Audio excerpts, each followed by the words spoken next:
As we approach the end of the strictest form of lockdown in New Zealand, many other places in the world are also considering their way forwards. In such a connected world, there is no choice. We may throw up some stricter border controls for some time as we figure out our place in this globalised, hyper-connected world, work on a vaccine and treatments that can be developed, and life continues on, though not as we knew it. It is not life as we know or understand it.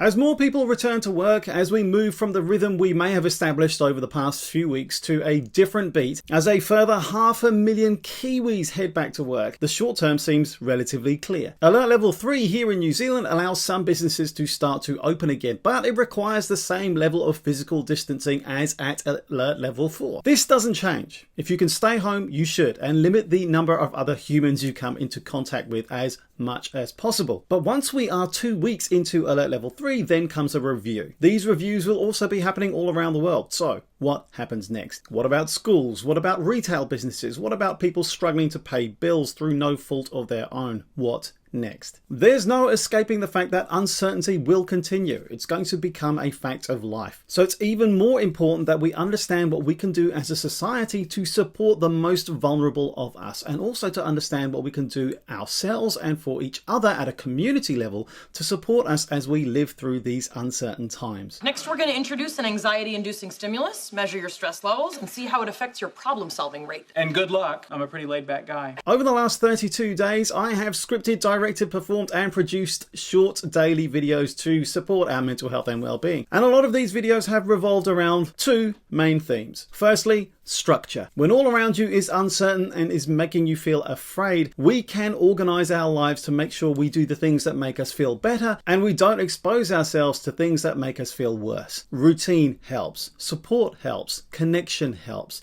Do these things right and make sure you have food, water, shelter and a place to feel safe, and it goes a long way to making things feel better, though a long way from perfect. Second is empathy, being kind with ourselves and each other. I'm trying this new technique where I imagine how I would feel in someone else's position. You mean empathy? Oh, I thought I came up with it. When things are tough, it's easy to feel stressed and irritated and lash out. But the reality is that in the early days, much was unknown. Decisions were taken on the basis of what was known at the time. What's important is that we can trust each other, and when decisions need to be made, that this is done on the basis of information that is available for all to see. And that in our daily lives, we understand that kindness is the oil that greases the wheels and helps us to get through. I'll be honest, some days it's not been easy for me either. Some days I really didn't want to make these videos. It's hard to continue to be creative when going through so much uncertainty. Just because I'm doing this, just because I'm a psychologist specializing in this sort of stuff, doesn't make me immune. But what has helped me is the commitment I made to a greater purpose. I'm lucky. I've been gifted with the opportunity of a very comprehensive education. I have sought out and been lucky with the opportunities that have presented themselves in my life. And my commitment is to supporting public mental health, to use my knowledge and skills to try to help as many people as possible in ways that they can easily access and understand. So you'll notice that in my videos I try to talk about a complex idea and make it understandable. I then tell you what it might mean for you in your life, and then I try to talk to you about simple things that you can do that might help, all in 2 to 4 minutes. All 32 videos are still useful as we transition into this new uncertain future.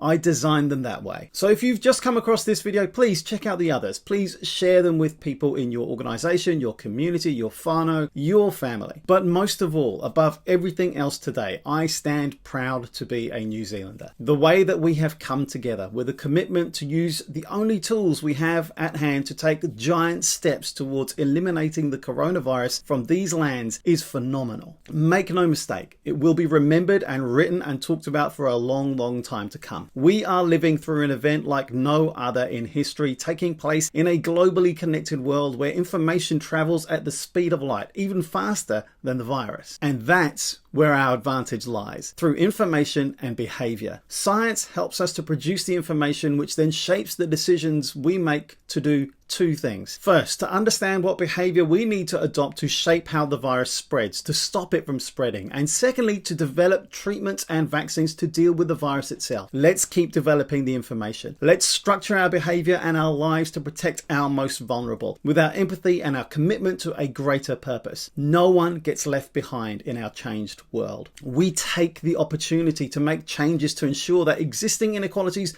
don't get worse and that new inequalities don't emerge and become entrenched in our lands. This has been tough, New Zealand, and the path remains uncertain. But I'm convinced that we can take forward what we've learned and remain committed to getting through this to another place, a better place, together. I'm Saab Johal. I'll be here weekly from now on. Take good care out there of yourself and all those around you.